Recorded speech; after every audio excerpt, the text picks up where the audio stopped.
Hello students, आज हम एक बहुत ही इम्पोर्टेंट टॉपिक पढ़ने जा रहे हैं इंग्लिश ग्रामर का, finite and non finite verb. Finite और नॉन फाइनेट वर्ब को छोटे लेवल पे कभी नहीं पढ़ाया जाता है। एकेडमिक एजुकेशन में भी इसको हायर लेवल पे पढ़ाया जाता है और साथ ही साथ कंपटीशन एग्जाम में तो इसको पूरा पूरा कवर किया जाता है। तो मेरी आपको एडवाइस है कि आप इसको वीडियो को एंड तक देखना, समझना इसको अच्छी तरीके से और फिर प्रैक्टिस भी करना।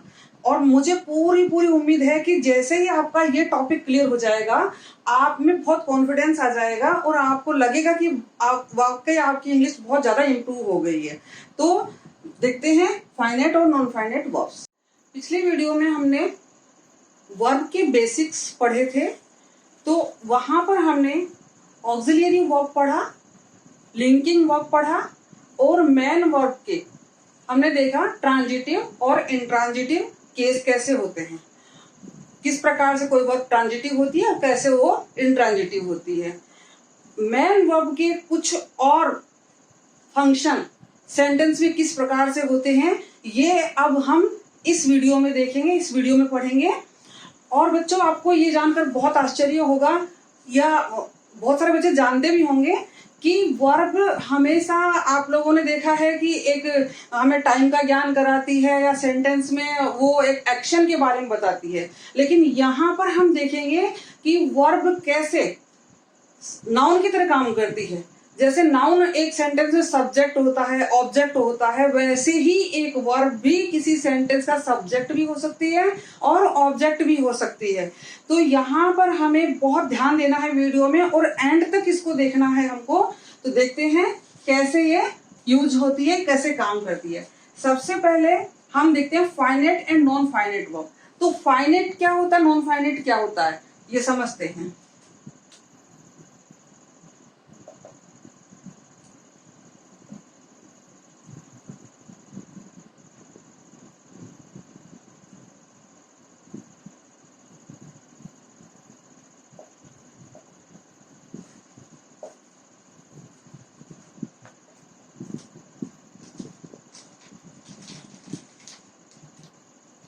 हमने दो एग्जाम्पल लिखे, she likes to eat banana, they like to eat बनाना।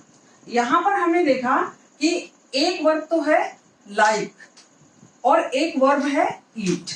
ऐसे ही इस सेंटेंस में भी एक वर्ब है लाइक और एक वर्ब है ईट। तो यहां पर हम क्या देख रहे हैं कि सी एक सिंगुलर सब्जेक्ट है। सी क्या है, एक सिंगुलर सब्जेक्ट है जो कि अपने साथ एक सिंगुलर वर्ब ले रहा है। यानी कि ये जो वर्ब है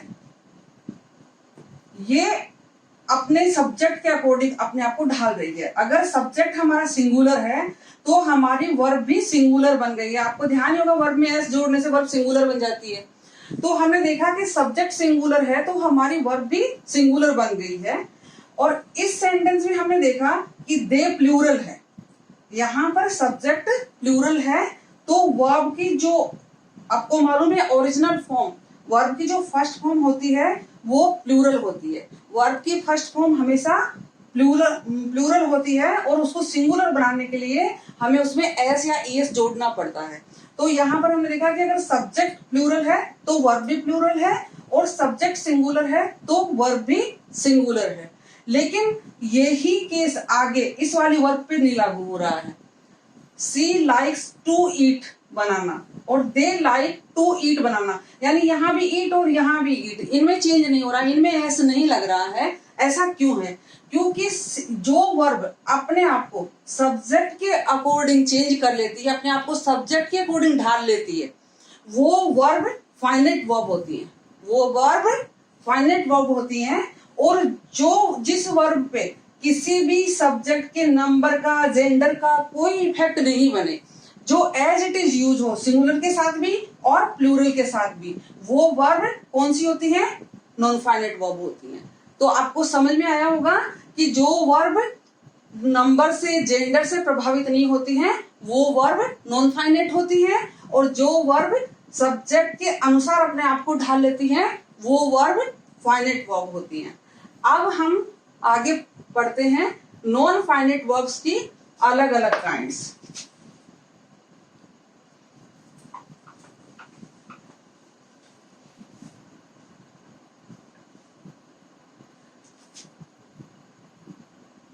नॉन इनफाइनाइट वर्ब में सबसे पहले तो हम पढ़ते हैं टू प्लस वर्ब की फर्स्ट फॉर्म, जिसको हम इन्फिनिटिव बोलते हैं।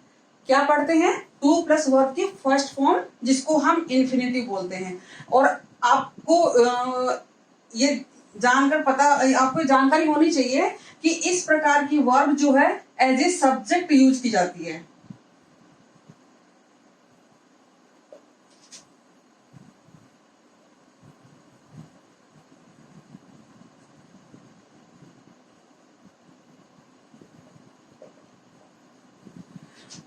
To walk is a very good exercise. हमने क्या देखा यहाँ पे?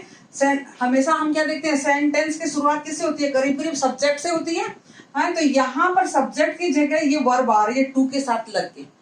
तो ये यहाँ इस सेंटेंस का क्या बन गया? ये इस सेंटेंस का सब्जेक्ट बन गया, यानी कि ये verb as a noun use करी गई है। ये वर्ब के रूप में यूज नहीं हो रही है, ये verb as a noun use हो रही है। तो हमने क्या देखा? To walk is a very good exercise. ऐसे ही हम कुछ और एक दो एग्जाम्पल लेते हैं।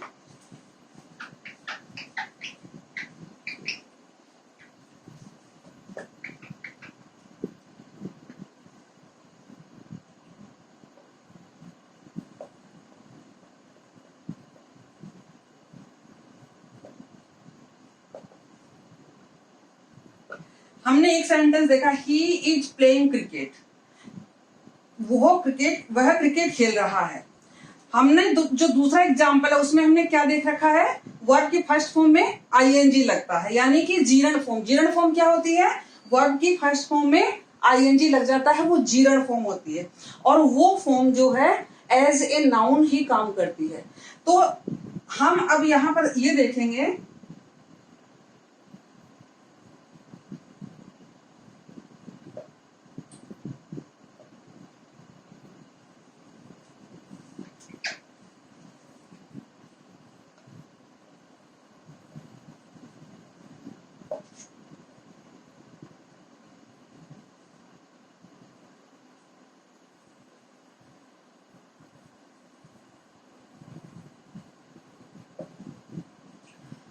ही इज प्लेइंग क्रिकेट या ही इज प्लेइंग फुटबॉल, एक ही बात है। वो है फुटबॉल खेल रहा है। इस सेंटेंस से हमें क्या पता पड़ा? ये सब्जेक्ट, ये हेल्पिंग वर्ब, ये मेन वर्ब और ये ऑब्जेक्ट। यानी इस सेंटेंस में सीधा सीधा प्रेजेंट कंटिन्यूअस टेंस दिखाई दे रहा है हमें। यहाँ पर जो हमारी आईएनजी फॉर्म है वो एज ए वर्ब ही काम कर रही है। वो यहाँ पर क्या काम कर रही है? एज ए वर्ब भी काम कर रही है। वो हमें किसी काम के होने की जानकारी दे रही है। तो जब भी कोई वर्ब कोई काम होने की जानकारी देती है तो वो वर्ब एज ए वर्ब ही काम कर रही है। लेकिन यहाँ पर हमने देखा playing football is very good for health. यहाँ पर फुटबॉल प्लेइंग का कोई एक्शन नहीं है। यहाँ पर हमें ये बताया जा रहा है कि हेल्थ के लिए फुटबॉल खेलना अच्छा है, यानी उस काम का ओवरऑल डिसीजन निकाल के हमें बताया जा रहा है। तो ये चीज जो है एज ए नाउन यूज हो रही है यहाँ पे। यहाँ पर ये वर्ब के रूप में यूज नहीं हो रही है, यहाँ पर ये एज ए नाउन यूज हो रही है। और इसी को हम ऐसे भी लिख सकते हैं,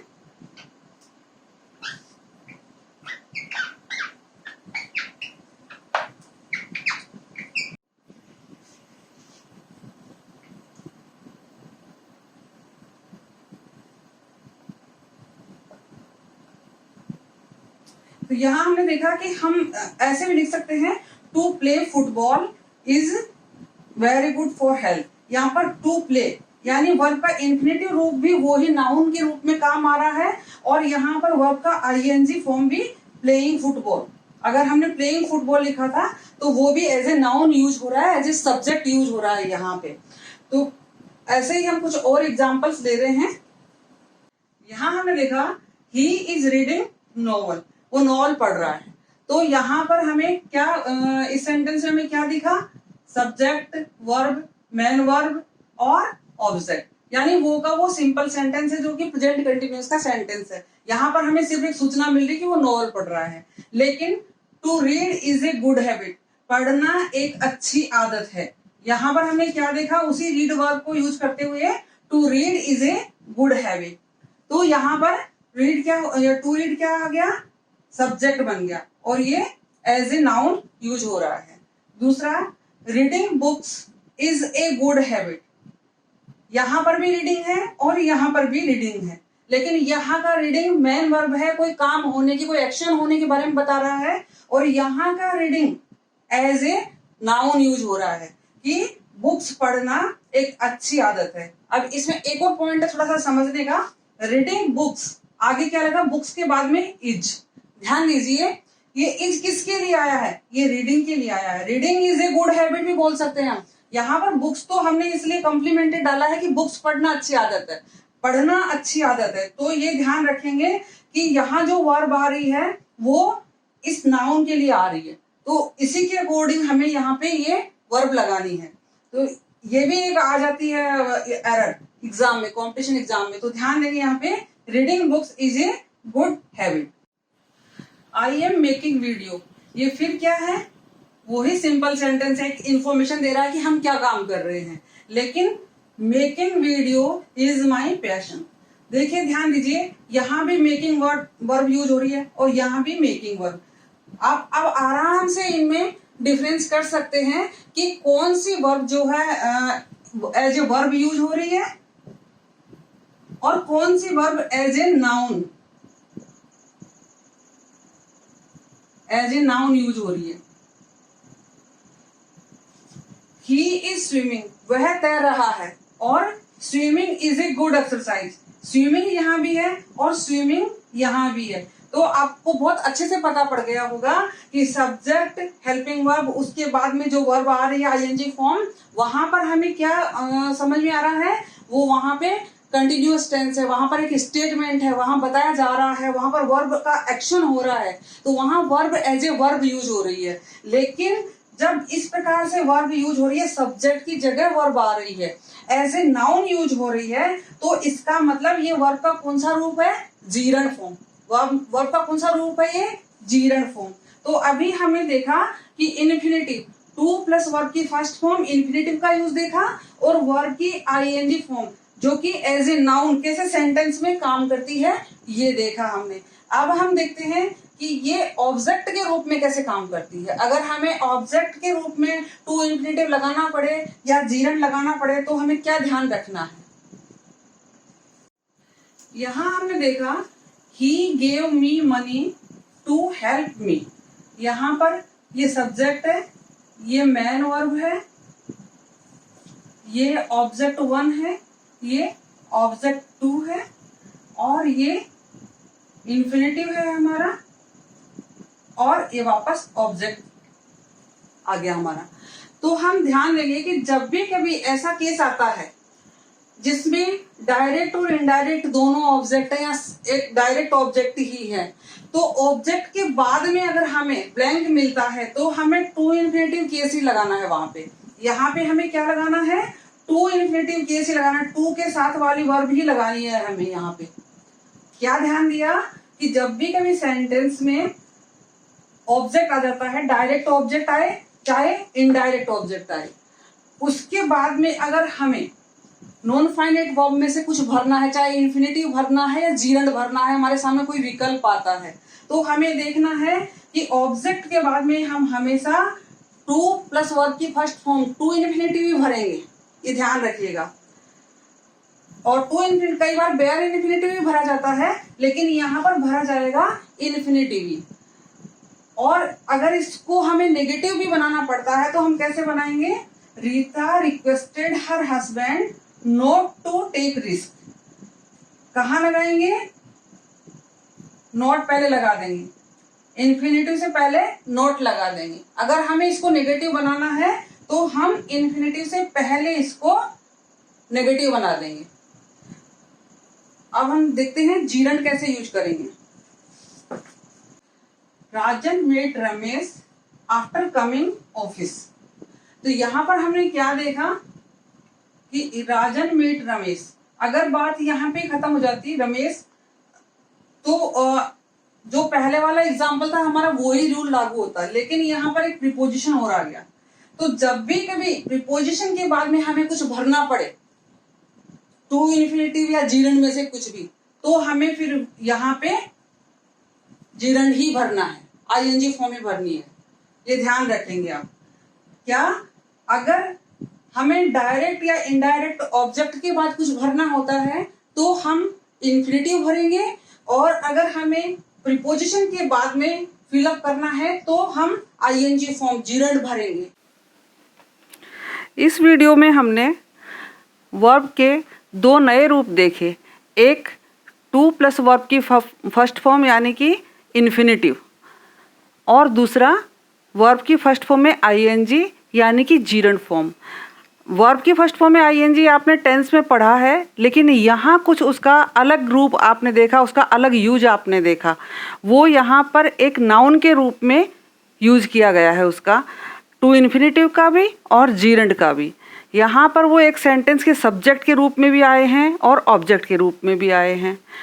अब बहुत सारे बच्चों को ये भी कन्फ्यूजन होगा ना कि कहाँ तो जीरंड यूज़ किया जाता है और कहाँ टू इन्फिनेटिव यूज़ किया जाता है। तो मैं आपको बताती हूँ कि कहाँ पर आप जीरंड यूज करेंगे और कहाँ पर आप टू इन्फिनेटिव यूज करेंगे। कुछ वर्ब्स ऐसी होती हैं जो हमेशा जीरंड फॉर्म में लेती हैं, हालांकि उनकी लिस्ट बहुत लंबी है, फिर भी मैं आपको बताऊं कि जैसे इंजॉय है, एस्केप है, ये वर्ब हमेशा जीरंड फॉर्म लेती हैं। एक एग्जाम्पल हम देखते हैं, दे इंजॉयड स्विमिंग। ऐसे ही कुछ वर्ब ऐसी हैं जो हमेशा इन्फिनेटिव ही लेती हैं, जैसे डिसाइड, प्रॉमिस। ये वर्ब ऐसी हैं कि इनके बाद में हमेशा टू इन्फिनेटिव लगता है, टू प्लस वर्ब की फर्स्ट फॉर्म। जैसे Ramesh decided to play football. ऐसे ही ऐसा भी होता है कि दोनों में से आप कोई भी यूज कर सकते हैं, टू इन्फिनेटिव भी और जीरंड फॉर्म भी। कुछ वर्ब ऐसी होती हैं जो दोनों ले लेती हैं, टू इन्फिनेटिव भी यूज हो सकता है और जीरंड फॉर्म भी यूज हो सकता है, और उनको यूज करने से उस सेंटेंस का अर्थ चेंज नहीं होगा, उस सेंटेंस के मीनिंग में कोई चेंज नहीं आएगा, कोई सेंस में चेंज नहीं आएगा। वो वर्ब हैं जैसे लव है, कंटिन्यू है, ऐसी। तो एक एग्जांपल से हम देखें, ही लव्स सिंगिंग। यहाँ वही मतलब निकल रहा है कि उसको सिंगिंग पसंद है या सिंगिंग से प्यार करता है, या ही लव्स टू सिंग, तो एक ही बात है, दोनों का सेम अर्थ निकल रहा है, कोई चेंज नहीं आ रहा है। लेकिन कुछ वर्ब्स ऐसी होती हैं कि उनके साथ में अगर हम टू इन्फिनेटिव लगाएंगे तो अलग सेंस निकलेगा, और अगर हम जीरंड लगाएंगे तो अलग सेंस निकलेगा। वो वर्ब हैं स्टॉप, रिमेंबर, एट्सेट्रा। तो जैसे कि हमने एक एग्जांपल लिया, I stop to greet you. तो यहाँ पर आई स्टॉप्ड, मैं रुका, टू ग्रीट यू, आपका अभिवादन करने के लिए। स्टॉप्ड का मतलब यहाँ पर किस सेंस में आया कि मैं रुका यहाँ पर आपका अभिवादन करने के लिए। और दूसरा हम देखते हैं example, I stopped greeting you, मैंने आपको अभिवादन करना छोड़ दिया। स्टॉप्ड के दो अर्थ निकलते हैं, एक तो ये कि खुद को रोकना कोई काम से, और एक ये होता है कि अगले के लिए रुक जाना। तो दोनों सेंस में ये अलग अलग निकल जाता है। तो कुछ वर्ब्स ऐसी होती हैं जिनसे सेंस चेंज हो जाता है इन्फिनेटिव और जीरंड यूज करने का। तो ऐसे बहुत सारी वर्ब्स हैं, ये तो एग्जाम्पल हैं आपको समझाने के लिए, आपको इंट्रोड्यूस करवाया है कि इस प्रकार के भी केस होते हैं इसमें। तो अगर आपको मेरा ये वीडियो पसंद आया हो तो प्लीज़ इसको लाइक करें, शेयर करें और मेरे चैनल को सब्सक्राइब करें।